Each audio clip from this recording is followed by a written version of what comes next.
हमारे तहसील में आज नए एसडीएम आए, तो नए एसडीएम का हम लोग दूसरे तरीके से स्वागत करना चाहते थे और वो पहुंचे हमारे अधिवक्ता साथी को ही अभद्र शब्दों में प्रयोग करने लगे अपने चैम्बर में। तो सारे अधिवक्ता आक्रोशित हो गए तो उन्होंने दबाव बनाने के लिए कुछ अधिवक्ताओं पे एफआईआर के लिए तहरीर दे दिया। हालांकि हम लोग भी जब उन्होंने अभद्र शब्दों का प्रयोग किया तो उसके खिलाफ एसडीएम और नायब तहसीलदार के विरुद्ध जो है हम लोगों ने भी तहरीर यहाँ पे दिया है और मुकदमा दर्ज होने के लिए मांग किया है।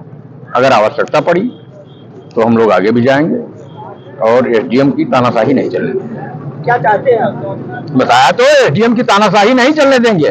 हम लोग अधिवक्ता हैं, पार्ट ऑफ कोर्ट हैं, अदालत के अंग हैं। वो अकेले मजिस्ट्रेट गिरी कर लेंगे बिना वकील के? वकील को अपमानित करेंगे?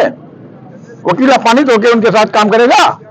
बार और बेंच का सौहार्दपूर्ण वातावरण होना चाहिए। वो पहुंचते ही उन्होंने उसमें व्यवधान कर दिया। लगभग कितने अधिवक्ताओं पर? अरे यहाँ 4-5 की सूची सुने हैं कि 4-5 लोगों पे किया है उन्होंने। हमने तो एसडीएम और तहसीलदार नायब तहसीलदार दोनों लोगों के विरुद्ध हम लोगों ने एफआईआर के लिए दिया है और एफआईआर अगर उनकी दर्ज होगी तो मेरी भी दर्ज होगी और अगर नहीं दर्ज होगी तो जितनी लंबी लड़ाई लड़नी पड़ेगी लड़ूंगा।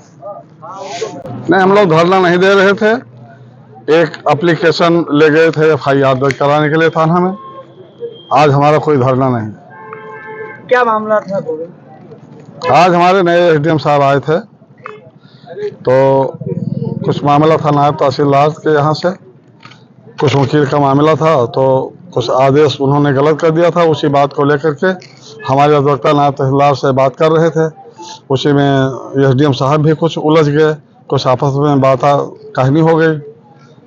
तो इसी बात को लेकर के सुना है कि एसडीएम साहब की तरफ से भी एफआईआर हो गया है हमारे कुछ अधिवक्ताओं के ऊपर और हमारे अधिवक्ता की तरफ से भी एफआईआर की तहरीर थाने में दे दी गई। क्या आश्वासन मिला है? आश्वासन मिला है कि एफआईआर अगर उनका दर्ज हुआ है तो तुम्हारा भी एफआईआर दर्ज होगा। क्या चाहते हैं आप? हम चाहते हैं कि एफआईआर हमारा भी दर्ज हो जाए और क्रॉस केस चालू हो जाए। हमारे आज नए एसडीएम साहब आए थे।